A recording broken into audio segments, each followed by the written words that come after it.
Hey everyone, welcome back to our channel. In today's video, we are going to see how to see who viewed my Facebook story if we aren't friends.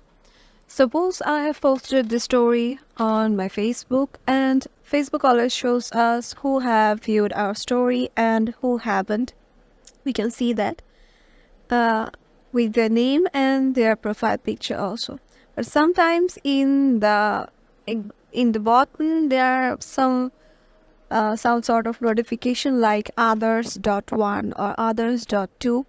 So that means face in my Facebook some other people has viewed my story the whom are not in my friends list or who I doesn't know.